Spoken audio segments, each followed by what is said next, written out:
जी महाराज की, समस्त मुनि संघ की।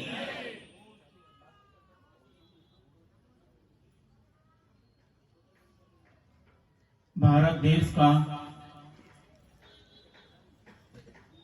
इतिहास बहुत ही विस्तृत और समृद्ध है। यहाँ की संस्कृति जो अन्य देशों में देखी नहीं जाती, ऐसी विविधता को लिए हुए यहाँ की संस्कृति है। और उसका कारण भी ऐसा इसलिए है क्योंकि इस भारतवर्ष के इतिहास को कई महापुरुषों ने अपने बाहुबल से, अपने विचारों के बल से, अपने धर्म और तपस्या के बल से इस इतिहास को बहुत ही समृद्ध और वैभवशाली बनाया है। ऐसे ऐसे उन इतिहास पुरुषों ने कार्य किए हैं जिसको आज हम सुनते हैं, पढ़ते हैं तो बहुत ही आश्चर्य लगता है कि ऐसा भी कार्य हमारे पुराण पुरुषों ने, राजा महाराजाओं ने और सामान्य श्रावकों ने भी किया है। इस प्रकार उनकी घटना पढ़ते हैं तो इसी श्रृंखला में एक ऐसा विशाल साम्राज्य, राजवंश जो आपके मध्य भारत में नहीं, यहां से दूर दक्षिण भारत का वह साम्राज्य वंश है, जहां आज कर्नाटक राज्य और तमिलनाडु राज्य है। उस वक्त वो कर्नाटक और तमिलनाडु नहीं कहा जाता था, दक्षिणापथ कहा जाता था। वहां पर एक ऐसा समृद्ध राजवंश हुआ है और उस राजवंश में राजा की महत्ता नहीं है। यद्यपि उस राजवंश का राजा भी बहुत महान समृद्धशाली था, शक्तिशाली था और उसने अपने बाहुबल से अपने साम्राज्य को जिस वक्त वह राजा बना था उससे कई गुना बढ़ाया है। लेकिन उसकी जो महादेवी, पट्ट महादेवी थी, वो बहुत ही विदुषी महिला थी और उस राजा का नाम उस रानी के कारण आज जगत में प्रसिद्ध है। उस महिला के कारण उस राजा को आज प्रसिद्ध माना जाता है। और वह महिला भी, जबकि वह राजा जो है अन्य मत को मानता था, लेकिन वह जो रानी है, महारानी, वह जिनेंद्र भगवान की परम और निश्चल भक्त थी। किसकी बात कर रहे हैं? आपको पता है?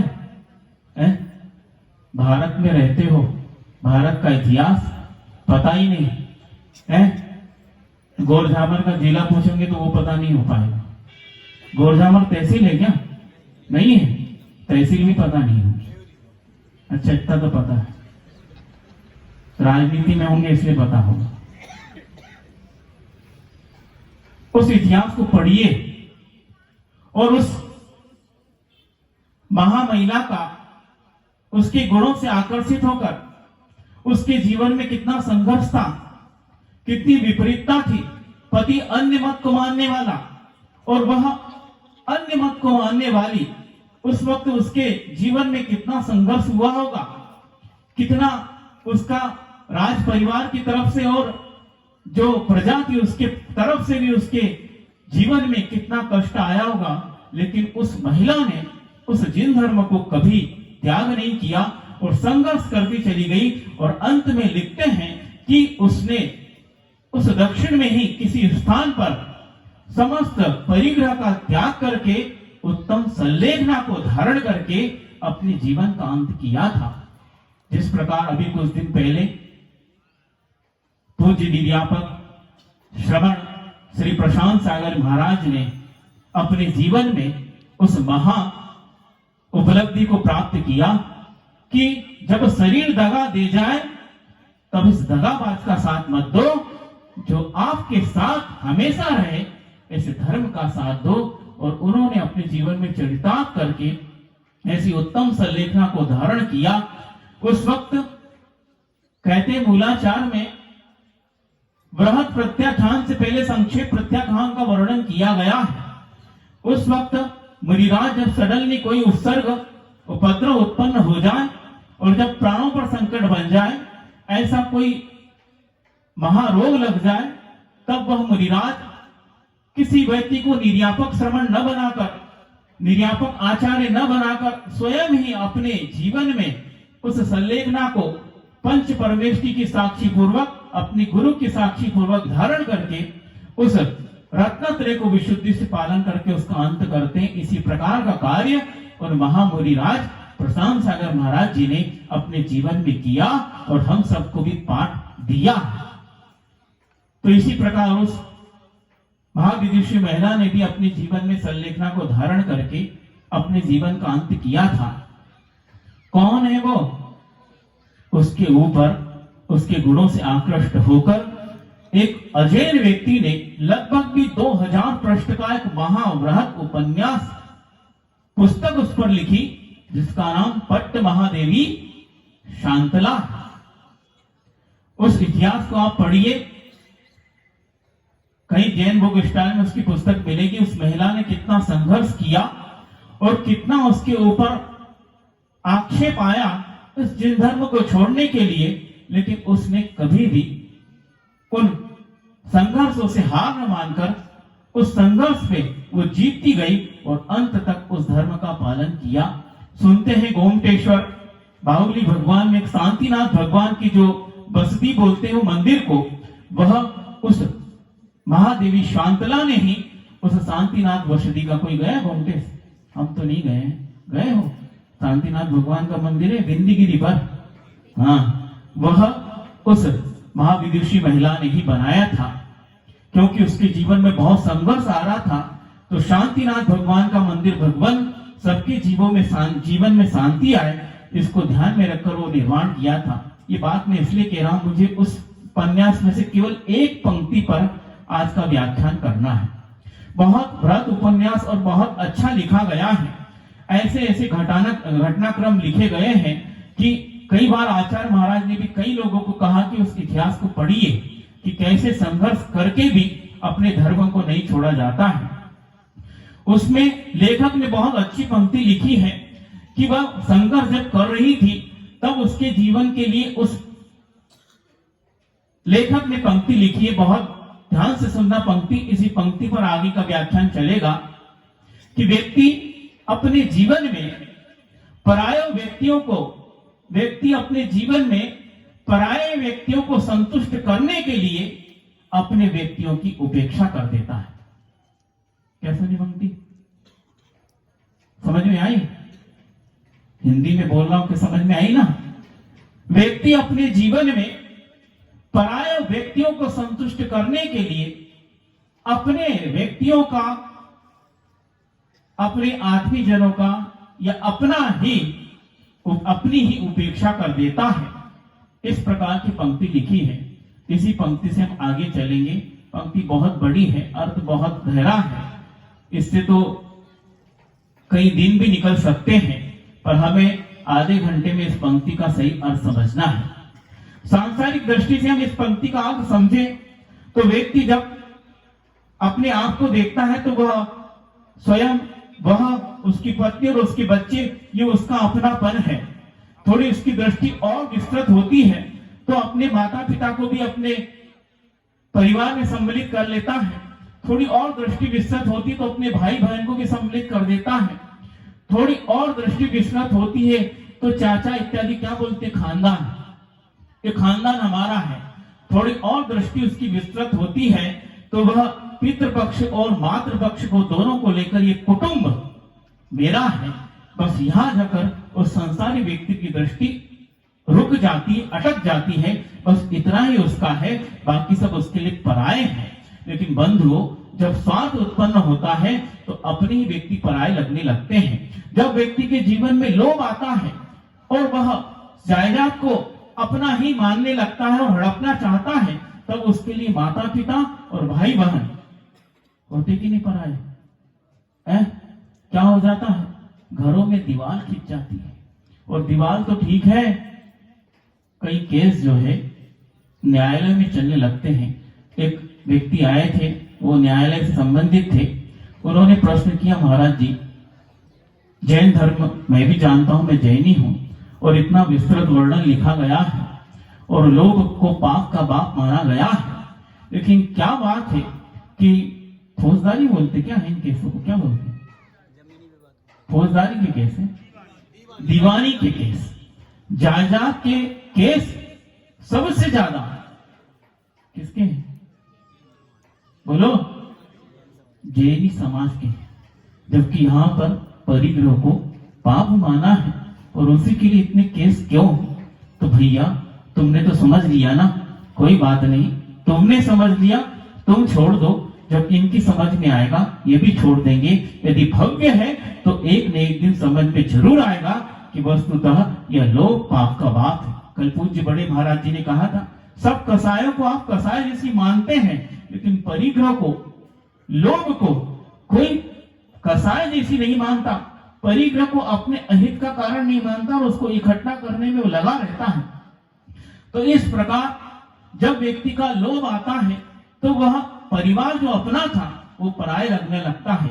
अब यहाँ पर ये पंक्ति घटित करनी है कि परायों को संतुष्ट करने के लिए व्यक्ति क्या करता है?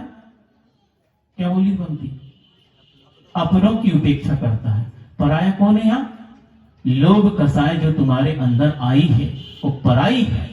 तुम्हारे अंदर जो परिग्रह के प्रति आसक्ति आई है वो भाव पराये हैं। वे लोभ कसाय के कारण आए हैं और एक समय में उदय आकर दूसरे समय में वो निर्जलित हो जाएंगे। जिसे सविपाक निर्जरा आचार्यों ने कहा है, वो चले जाएंगे, तुम्हारे साथ नहीं रहेंगे। लेकिन उसके कारण, उस पराये लोभ को संतुष्ट करने के कारण तुम अपने ही जो माता पिता है, भाई बहन है, उनकी उपेक्षा कर देते हो। इस प्रकार इस पंक्ति का यहाँ पर संसार में अर्थ आता है कि हम उस पराये लोभ को, पराये अहंकार को संतुष्ट करने के लिए, उसे पुष्ट करने के लिए, उसकी समृद्धि के लिए हम अपने ही व्यक्तियों से परायापन ले लेते हैं, उन्हें हम ठुकरा देते हैं। और यहाँ तक सुना है कि उनको घर से बाहर निकालकर अनाथालयों में भर्ती करा देते हैं। ऐसे बहुत से वृद्धाश्रम है, वहां जाकर उन वृद्धों की कहानी को सुनिए कि कैसे उनका परिवार समृद्ध था और उनने अपने पुत्रों के लिए मेहनत करके उन्हें उच्च शिक्षा दिलाई है और बहुत बड़े बड़े धंधे भी खुलवा दिए हैं। लेकिन अंत में जब उन्हें उनकी जरूरत पड़ी तो उन्होंने उस लोभ के कारण क्या किया? उन वृद्ध माता पिताओं को ही क्या कर दिया? घर से बाहर कर दिया। जिन्होंने उन्हें इस लायक बनाया उनको ही बाहर कर देते हैं। तो यहाँ ये पंक्ति समझ में आती है, उस पराये लोभ से संतुष्ट, उस पराये लोभ से प्रभावित होकर और उसकी पुष्टि के लिए अपने ही व्यक्तियों को उपेक्षित कर देते हैं। यह तो संसार की बात हुई। हम अब इसको अपने जीवन में भी किस प्रकार होता है घटित करते हैं। तो क्या चल रहा है? आप लोग क्या कर रहे हैं? काय का विधान बता? सिद्ध चक्र मंडल विधान। इस विधान के पीछे भी बहुत मार्मिक घटना है। याद है? याद है? उसी घटना को लेकर चलते कि वह पंक्ति उस घटना में भी चरितार्थ होती है कि किस प्रकार यह घटनाक्रम घटित हुआ है कि जब पिता एक परिवार को, एक बहुत बड़े परिवार को वह पालन पोषण करके उन्हें योग्य बनाता है। यद्यपि उस पिता का कर्तव्य है, वह उस कर्तव्य का पालन शुद्ध रीति से करता है। और जो व्यक्ति वस्तुतः धार्मिक रीति से परिवार का पालन करता है उसके जीवन में कभी अहंकार नहीं आ सकता। वह सोचता है जिस प्रकार मेरे माता पिता ने मुझे इस प्रकार पालन करके इतना बड़ा किया है और केवल मेरे जीवन में अर्थ की दृष्टि से नहीं, धर्म की दृष्टि से भी मेरा विकास किया है। अर्थ के लिए उन्होंने भी बहुत साधन दिए हैं, लेकिन मेरे जीवन में धर्म नीति को भी उन्होंने डाला है और ऐसे संस्कार दिए हैं कि आज मैं अच्छा सुखी जीवन जी रहा हूं। तो ये मेरा कर्तव्य है कि मैं आने वाली संतान को भी इस प्रकार के संस्कार दूं और ये मेरा कर्तव्य है। इसमें कर्तव्य वृद्धि नहीं आना चाहिए, लेकिन जिसके जीवन में आती है वो देखिए क्या करता है। तो इसी प्रकार वह एक पिता नहीं केवल, लेकिन एक राज्य का राजा था।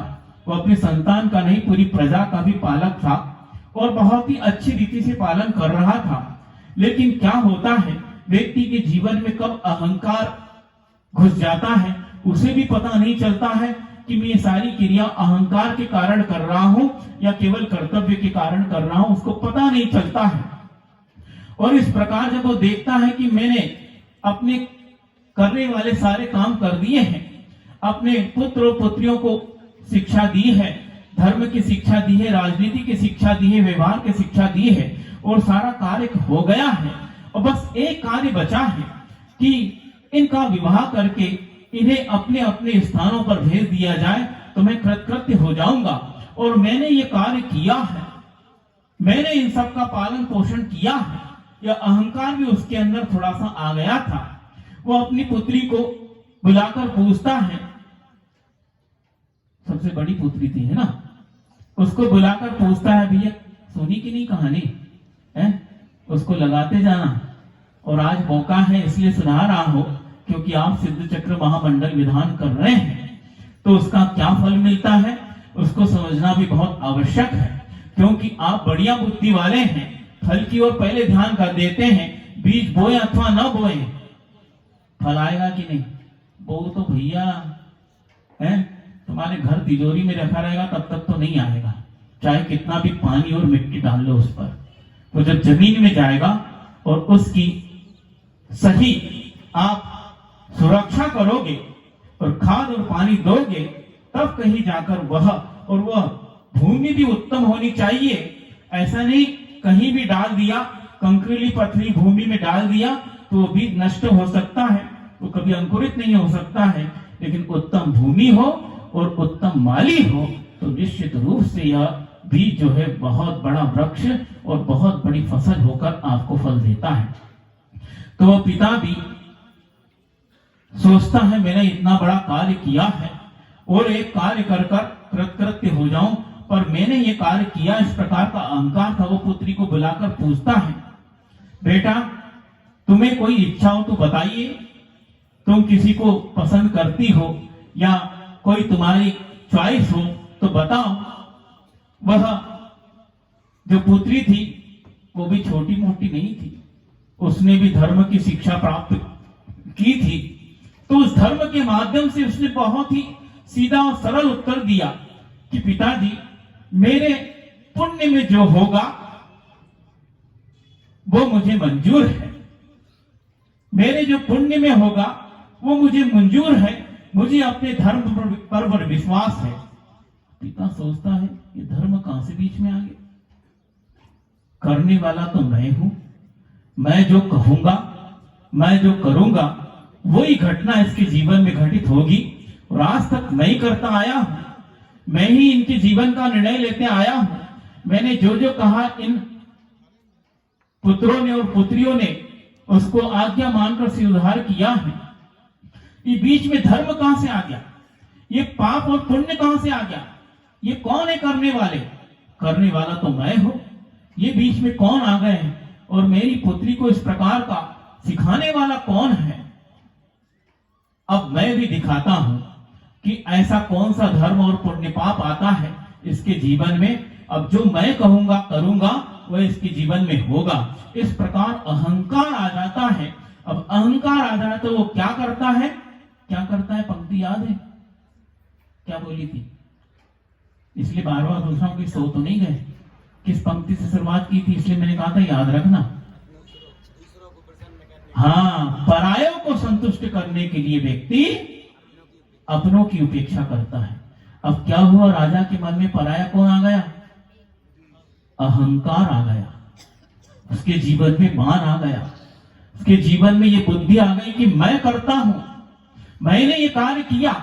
ये अहंकार उसका अपना नहीं, पराया है, कर्म के द्वारा उसके जीवन में आया है, नष्ट होने वाला है। लेकिन उस अहंकार को पुष्ट करने के लिए, उसे संतुष्ट करने के लिए वो क्या करता है? अपनी पुत्री की ही जो अपनी थी उसकी उपेक्षा कर डालता है और वह भी निर्णय ले लेता है कि मैं भी दिखा दूंगा इसको कि क्या धर्म होता है, क्या पुण्य पाप होता है। जो मैं करूंगा वही इसके जीवन में होगा।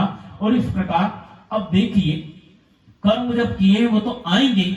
अब उस महिला ने भी पूर्व में पाप कर्म किए होंगे, तो देखिए उसके जीवन में क्या घटनाक्रम होता। उसी वक्त एक दूसरे राज्य में एक महामारी फैल जाती है, और ऐसी महामारी जिसका इलाज नहीं है, लेकिन यदि किया जाए तो हो सकता है।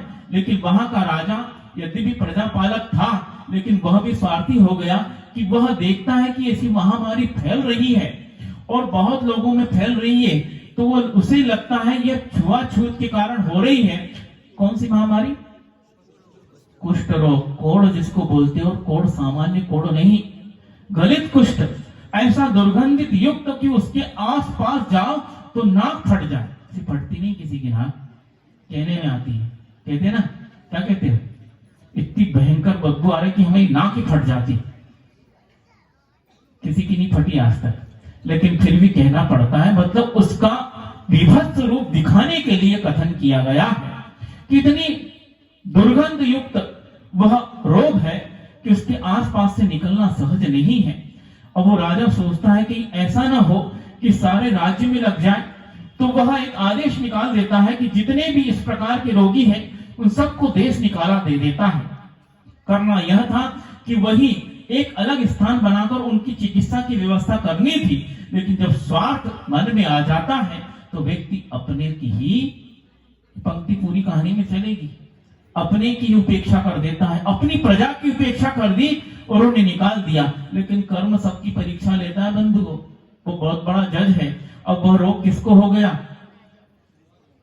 राजा को नहीं, उसके पुत्र को ही है, उस राजा के पुत्र को ही हो गया।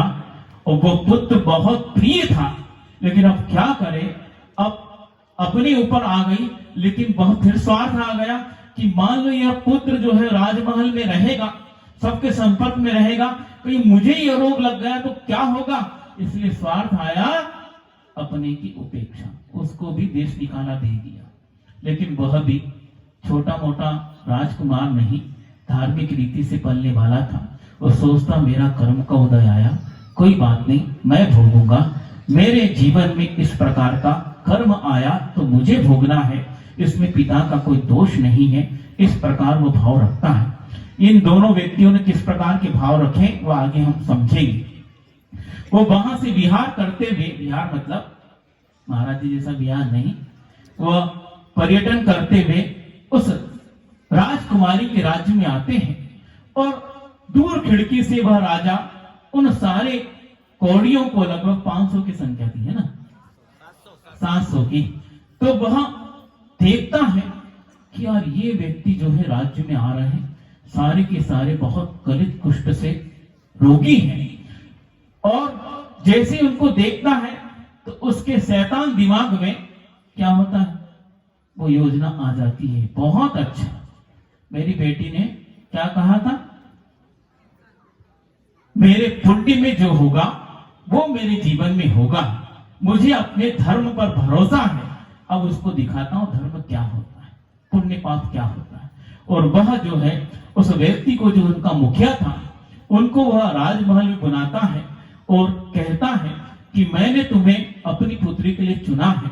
वह व्यक्ति भी कहता है क्या कर रहे हैं आप, मैं इस प्रकार के महाभयानक रोग से ग्रसित हूं और आप एक पुत्री के पिता होकर जानबूझकर अपनी पुत्री को इस अंधकार कुएं में ढकेल रहे हैं।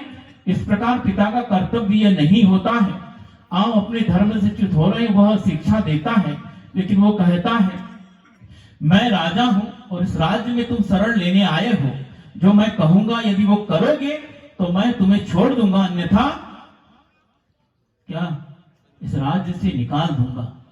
वो सोचता है यह भी एक कर्म है, जब वहां कर्म उदय आया तो निष्कासित हो गया, अब यहाँ कर्म उदय में आया, क्या हो गया, एक राजकुमारी का पति होने जा रहा। देखिए विचित्र लीला कर्म की, वहां से निष्कासित कर दिया और ये पराया व्यक्ति अब मुझे अपना रहा है, इसका क्या स्वार्थ है पता नहीं, लेकिन मेरा कर्म तो आया है उदय में। और वह भी तैयार हो जाता है। और इधर जब उस व्यक्ति को, कौन थी वो महिला, नाम बता ही दिया, कोई बने होंगे ना यहाँ पर, हैं 3 मैना सुंदरी और श्रीपाल बने पंचम काल में, क्या बात है। उस वक्त तो एक ही थे, क्योंकि 3 समोसरण है ना, और 3 सिद्ध चक्र विधान हो रहे हैं, ऐसा समझ के। तो वह मैना सुंदरी को जब पता चलता है, बहुत शहर से, पिताजी जैसी आपकी आज्ञा, मुझे मेरे धर्म पर विश्वास है।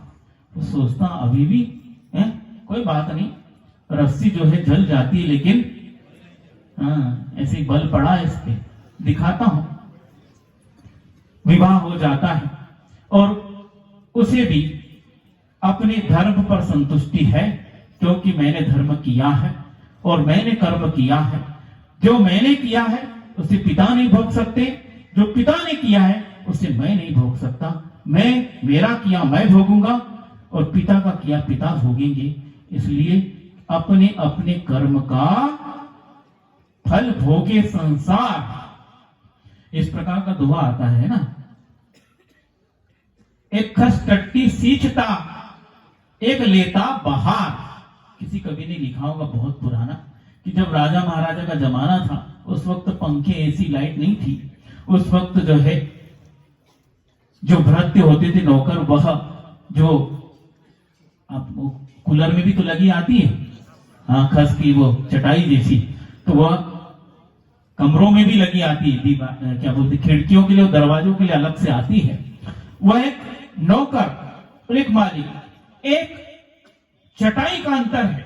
एक चटाई के अंदर है, चटाई मतलब वो खस की चटाई, और एक बाहर है। कितना अंतर है? एक चटाई का, एक अंदर है एक बाहर है। बाहर वाला व्यक्ति उस पर पानी डालता है और अंदर वाला व्यक्ति बाहर ले रहा है, ठंडी ठंडी बयार ले रहा है। और बाहर वाला व्यक्ति जो पानी डाल रहा है उसके हाथ में तो पानी है, लेकिन लू के थपेड़े खाता हुआ वो पानी डाल रहा है, और अंदर वाला व्यक्ति बिल्कुल चैन से आराम से बैठा है और बाहर ले रहा है। क्या है ये? क्या है? अपने अपने कर्म का फल भोगे संसार। वह व्यक्ति जो बाहर बैठा है उस पाप कर्म का फल भोग रहा है जो पूर्व में उसने किए हैं, और अंदर जो बेटा बाहर ले रहा है उसका पुण्य का उदय है। इसलिए पंचेंद्र के विषय उसे अनुकूल मात्रा में मिल रहे हैं और उसकी वो बाहर ले रहा है। इसी का नाम संसार है। कोई अनुकूल वातावरण में पलता है, कोई प्रतिकूल वातावरण में पलता है। जो आज प्रतिकूल है कल उसे अनुकूल हो जाएगा, जो आज अनुकूल है कल उसे प्रतिकूल हो जाएगा। ये केवल कर्म के द्वारा किया गया है।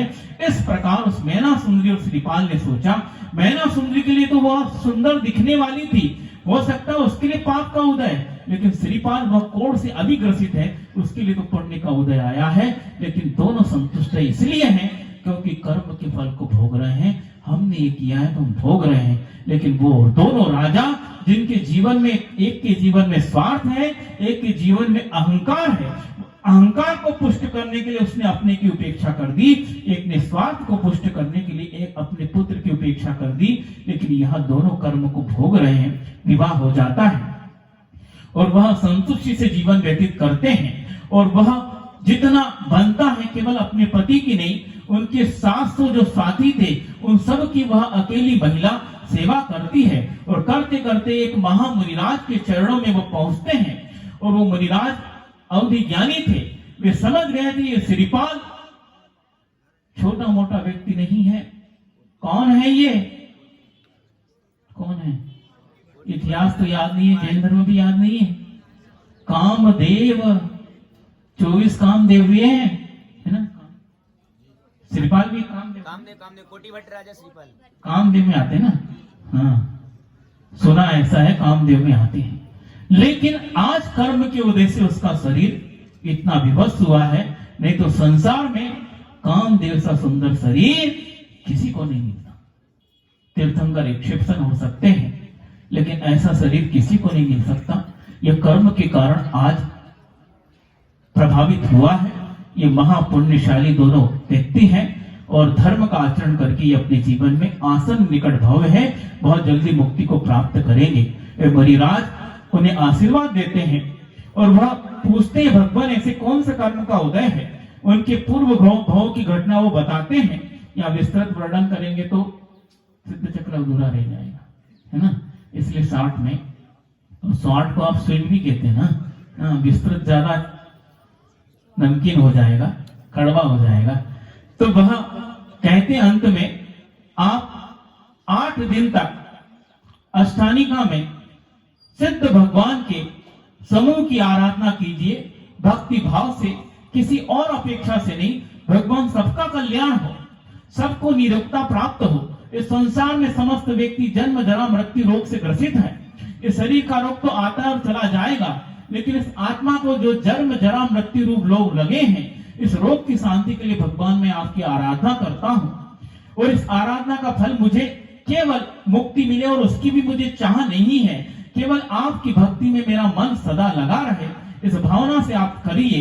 और उस गंधोदक को, पवित्र गंधोदक को सब पर उसका सिंचन कीजिए, तो आपका रोग पल भर में नष्ट हो जाएगा। और 8 दिन तक वह महाविदुषी महिला इस प्रकार अष्टानी का पर्व में महान सिद्धों की आराधना करते हुए 8 दिन तक इस प्रकार का उपक्रम करती है। 8वां दिन आता ही है और अचानक इस प्रकार का अतिशय होता है, वो 7 के 700 जितने थे, वे सभी की जो काया गलित कुष्ठ से एकदम गल गई थी और सारी चमड़ी उधड़ गई थी और ऐसा लग रहा था कि पूरा शरीर ही गल जाएगा, हड्डियां दिखने लगी थी। और उस सिद्ध चक्र की आराधना के फल स्वरूप इस प्रकार का अतिशय होता है कि 8वें दिन उन सब की काया कंचन जैसे, सोने जैसी उभर कर आ जाती है।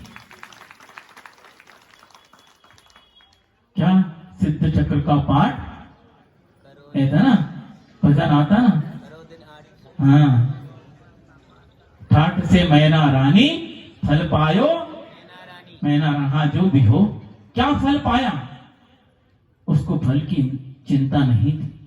जो कर्म को, जो उसके पिता ने जबरदस्ती उसके जीवन में दिया था दुख, उसको जो सहन कर गई, अब वह इस फल की क्या इच्छा करेगी। तो उस महिला ने इस प्रकार का महा उपक्रम किया और उन सभी व्यक्तियों को निरोग कर दिया। और जैसे ही यह घटना उसके पिता को पता चलती है, उसका पिता सारे परिवार के साथ दौड़ता हुआ उसके चरणों में आता है कि हे पुत्री, अब तुम्हें पुत्री कहूं कि गुरु कहूं, क्योंकि जिससे हमें पाठ मिलता है, जिससे हमारे जीवन का अंधकार दूर होता है, वो व्यक्ति हमारे जीवन में शिक्षक का काम करता है। और वह तुमने मेरे जीवन में कर दिया। मैं अहंकार से ग्रसित हो गया था, इसलिए उस पराये अहंकार को पुष्ट करने के लिए मैंने तुम्हें उपेक्षित कर दिया। तुम्हारे जीवन में इस प्रकार का कष्ट मैंने स्वयं दे दिया। मैं चाहता तो यह निवारण कर सकता था, इसे दूर कर सकता था, यह अच्छे राजकुमार के साथ तुम्हारा विवाह कर सकता था, लेकिन मैं उस अहंकार से ग्रसित हो गया। इसीलिए उस पराये अहंकार को पुष्ट करने के लिए अपनी पुत्री की तुम्हारी उपेक्षा कर दी। आज मुझे समझ में आया कि वस्तुतः व्यक्ति के जीवन में जो कुछ भी उतार और चढ़ाव आते हैं, वे उसके स्वयं के कर्म के उदय से आते हैं। जब पुण्य का उदय होता है तो लगता है बहुत उन्नत हो गया हूं, और जैसे पाप का उदय आता है तो ऐसा लगता हो कि मैं धरती से भी नीचे गड्ढे में धंस गया हूं। ये सब पाप पुण्य के फल है। पाप पुण्य फल भाई हरक बिलखो मत भाई, ये उपदेश गुरु महाराज दे रहे हैं। पुण्य का उदय आओ तो फूलो मत, क्योंकि गुब्बारा फूलता है, उसको कितने भी दिन रख लो, एक न एक दिन उसकी हवा निकली जाएगी, निकलती है? कितना भी बांध के रखो, कितना भी उसकी दीवारें मजबूत हो, मोटा फुग्गा भी क्यों ना हो, लेकिन उसको आप हवा भर के रखो और बहुत अच्छे से बांध के भी रख दो, कितने दिन रख पाओगे? देख लेना प्रयोग करके। एक दिन आता है धीरे धीरे धीरे, वो इतना बड़ा था, उसका साइज सिकुड़ के हो रहा है, इसलिए सिकुड़ रहा है, हवा निकलती जा रही है। इसीलिए पुण्य का उदय आया तो फूलो मत, हवा निकलने में देर नहीं लगेगी और पिचक जाओगे, क्योंकि पाप का उदय भी आने वाला है। ये दिन और रात के समान चलते हैं। तो इस प्रकार वह व्यक्ति समझ जाता है कि पुण्य और पाप के माध्यम से जीवन संचालित होता है, धर्म के माध्यम से जीवन संचालित होता है। और जो व्यक्ति धर्म को न समझकर पराये वस्तुओं को अपना मानकर अपने की उपेक्षा करता है, तो वह राजा के समान पछताता है। उस व्यक्ति ने परायों को संतुष्ट करने के लिए अपने की उपेक्षा की, लेकिन मैना सुंदरी और श्रीपाल राजा ने अपनी आत्मा को पुष्ट करने के लिए और संतुष्ट करने के लिए परायों की उपेक्षा कर दी। उस राजा ने परायों को संतुष्ट करने के लिए अपने की उपेक्षा की, लेकिन मेना सुंदरी और श्रीपाल राजा ने अपने को संतुष्ट करने के लिए, अपने व्यक्तियों को संतुष्ट करने के लिए परायों की उपेक्षा कर दी। उसके मन में भी द्वेष आ सकता था, उस मेना सुंदरी के मन में द्वेष आ सकता था। वो पिता के विरुद्ध जा सकती थी कि ऐसा क्या है, आप मेरे जीवन का ऐसा निर्णय कैसे ले सकते हैं, मैं अपना विवाह स्वयं कर लूंगी। उस वक्त स्वयंवर की भी प्रथा चलती थी, वह स्वयं भी वर चुनकर जा सकती थी, लेकिन वह संस्कारित महिला है। स्वयंवर, हाँ, सुरसुंदरी ने, उसकी एक बहन थी, उसने स्वयंवर से विवाह किया था, स्वयं ही कर लिया था, क्योंकि पिता की इस प्रकार की जब धारणाएं की देखी तो उसने कहा कि ठीक है, हम भी देख लेंगे। उसके मन में तो द्वेष आ गया, उसने भी द्वेष के कारण अपने पिता की उपेक्षा कर दी। लेकिन मेना सुंदरी वह धार्मिक महिला थी, उसने द्वेष का पोषण न करके, उस पराये व्यक्ति का पोषण न करके अपने आत्मधर्म की पुष्टि की। इसलिए उसने पिता की उपेक्षा न करके कर्म की उपेक्षा कर दी। इसलिए उसके जीवन में ये चरितार्थ हुआ, उसने अपने को संतुष्ट करने के लिए, अपने आत्मीजनों को संतुष्ट करने के लिए पराये की उपेक्षा कर दी। लेकिन उस राजा ने पराये को संतुष्ट करने के लिए अपने की उपेक्षा कर दी। बताओ जीत किसकी हुई? बोलो।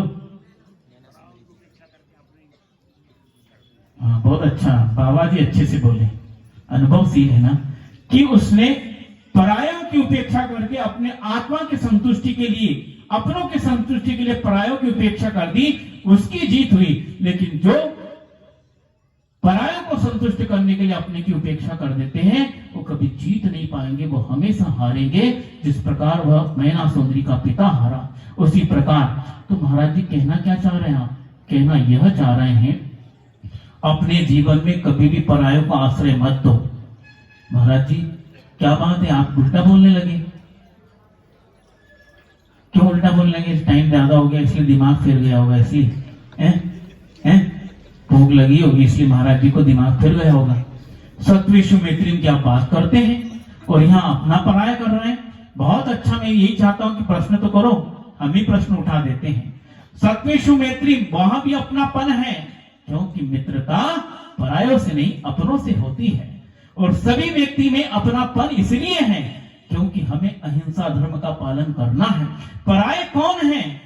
अपनी आत्मा में जो राग द्वेष मोह, ये जो विकार भाव है वह पराये हैं। लेकिन जो दया मित्रता प्रमोद भाव है वह हमारे पराये नहीं, हमारे स्वयं के अपने भाव हैं। उन्हीं के माध्यम से हमारा विकास होगा। तो उन अपने भावों के विकास के लिए पराये भाव का त्याग करना पड़ेगा। ये तुम्हारे अंदर ही है, ये पराया और अपना बाहर नहीं है, अपने अंदर ये चल रहा है। हमारे अंदर ही अपने हैं, हमारे अंदर ही पराये हैं। बस उसे समझना है कि हमारे अंदर रहने वाले पराये कौन है और हमारे अंदर रहने वाला अपना कौन है, इसे ही समझना है। ये सिद्ध चक्र महामंडल विधान इसीलिए आचार्य अमरचंद जी महाराज जी कहते हैं कि जो सिद्धों की आराधना आप कर रहे हैं वो सिद्ध बने कैसे? कैसे बने हैं?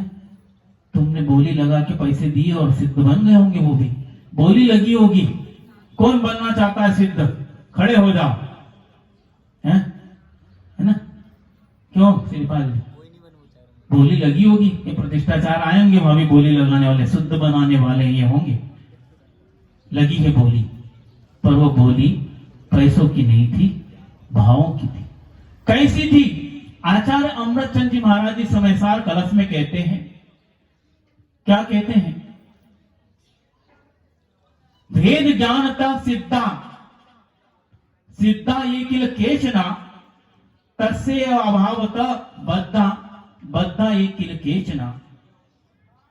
जो भी आज तक और आगे भी भविष्य में जो अनंत काल है उसमें भी जो सिद्ध होंगे वे केवल एक ही कारण से सिद्ध होंगे। कौन से? भेद ज्ञानतः सिद्धा, भेद ज्ञान के माध्यम से। कौन से भेद ज्ञान के माध्यम से? जो घरों घरों में फूट करा दे ना, वो भेद ज्ञान, भेद तो करा दिया, दो भाइयों के बीच में फूट डाल दी, भेद हो गया। दो परिवारों के बीच में फूट डाल दी, भेद हो गया। दो समाजों के बीच में फूट डाल दी, भेद हो गया। दो राष्ट्रों के बीच में भेद डाल दिया, फूट हो गई, भेद नहीं हुआ। इस भेद विज्ञान से नहीं, जो अपनी आत्मा और शरीर में भेद डाल दे, जो अपनी आत्मा और शरीर में फूट डाल दे, उस फूट के माध्यम से व्यक्ति सिद्धत्व को प्राप्त होते हैं। वो आत्मा के स्वरूप को और शरीर के स्वरूप को जानकर और उसमें भेद डालकर भेद ज्ञान के माध्यम से वो सिद्ध हो जाते हैं। उन्हें पता चल जाता कि मेरे अंदर रहने वाले ही दो तत्व हो गए हैं, एक तो पुद्गल और एक आत्म तत्व। वो आत्म तत्व पुद्गल से मिल गया और पुद्गल तत्व आत्मा से मिल गया। दोनों में ऐसी मैत्री होगी, कैसे? जैसे पानी और दूध की मैत्री हो गई। पानी और दूध की मैत्री हो गई, लेकिन फिर भी आप प्रक्रिया से पानी और दूध को अलग कर देते हैं। कैसे कर देते हैं? आगी लगाकर।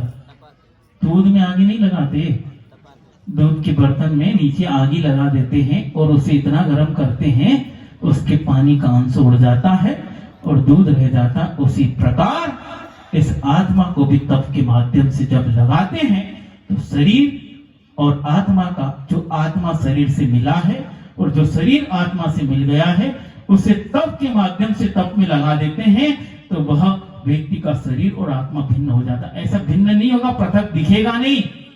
वह भाव के माध्यम से इस शरीर के प्रति राग भाव छोड़ देते हैं, उसे पुष्ट करने के भाव छोड़ देते हैं और वह ऐसी आराधना करते हैं जैसे पूर्व में सिद्धों ने की है। तो भेद ज्ञान त सिद्धा, सिद्धा किल केशना, जितने भी सिद्ध हुए वेद ज्ञान से हुए हैं। तो भगवान संसार में हम कैसे आए? तस्से एव अभावतः बद्धा, उस भेद ज्ञान के अभाव से ही जो संसार में बद्ध प्राणी मिल रहे हैं और संसार का बंद कर रहे हैं और जन्म जरा मृत्यु के भ्रमण में घूम रहे हैं, तो क्या है? उस भेद ज्ञान के अभाव में ही व्यक्ति संसारी प्राणी इस 84 योनि के चक्कर में घूम रहा है। तो इस प्रकार सिद्धों की आराधना करते वक्त आप अपने मन में भी ये भेद डालते जाएं कि मेरा अपना कौन, पराया कौन। ये तुम्हारा पड़ोसी या तुम्हारे घर से दूसरे संबंधी पराये और अपने नहीं है। ये तो बहुत स्थूल दृष्टि है और यह बिल्कुल मिथ्या दृष्टि है। यहां अपना पराया नहीं है। वस्तुतः तुम्हारे अंदर ही दो व्यक्ति है, जो तुम्हारे अपने भी हैं और तुम्हारे पराये भी हैं। जितने भी राग द्वेष मोह अहंकार के विकार भाव हैं, वे सब पराये हैं। और जो दर्शन ज्ञान चारित्र के और पंच परमेष्टि भगवान के प्रति निर्मल भक्ति के जो भाव है, वो तुम्हारे अपने हैं। उन अपनों की उपेक्षा कभी परायों के कारण मत करना। अब पंक्तिकार समझ में आया है? इसीलिए पंक्ति लेकर चले थे। वो परायों की संतुष्टि के लिए अपने की उपेक्षा संसारी प्राणी आज तक करते आ रहा है, इसलिए नीचे चटाई पर बैठे हो। क्यों बैठे हो? अपनी ही आत्मा की उपेक्षा तुमने अपने अहंकार राग देश मोह के कारण की है। वो पराये थे, उन पराये विकार भाव को संतुष्ट करने के लिए अपनी आत्मा की उपेक्षा की है। अब करना क्या है कि अपनी आत्मा को संतुष्ट करने के लिए पराये की उपेक्षा कर दो। उपेक्षा तो कर ही रहे हो, बस थोड़ा सा टर्न ले लो कि परायों के लिए अपने की थी, अपनों के लिए पराये की उपेक्षा कर दो। तो सिद्ध चक्र महामंडल कि पूजन करने का फल सही मिल पाएगा। जैसा मैना सुंदरी को मिला था, ऐसा आपको भी मिल सकता है। यही सिद्ध चक्र महामंडल का फल है। जो व्यक्ति सिद्धों की गुणों की आराधना करते हुए उन गुणों को स्वयं प्राप्त करने के लिए उस मार्ग पर आ जाए, इससे बड़ा फल क्या है? ये सांसारिक फल तो कई बार प्राप्त किए हैं और नष्ट भी हो गए हैं, लेकिन जिन्होंने आत्मिक फल प्राप्त किया वो कभी नष्ट नहीं होता है, उसे अजर और अमर बना देता है। जैसे अनंत काल से सिद्ध बनते आए हैं, इसी प्रकार आप भी आराधना करो तो सिद्ध बनेंगे, सभी बने। इस भावना के साथ अहिंसा परमो धर्म की जय। बोधि समाधि परिणाम शुद्धि स्वात्मोपलब्धि शिव सौख्य सिद्धि चिंता वणिम चिंतित वस्तु धाने तम मंद मानस ममास्तु देवी द्वादशांग दिनवाणी माता की। परम पूज्य आचार्य गुरु श्री विद्यासागर महामुनि राज की जय। परम पूज्य निर्यापक समय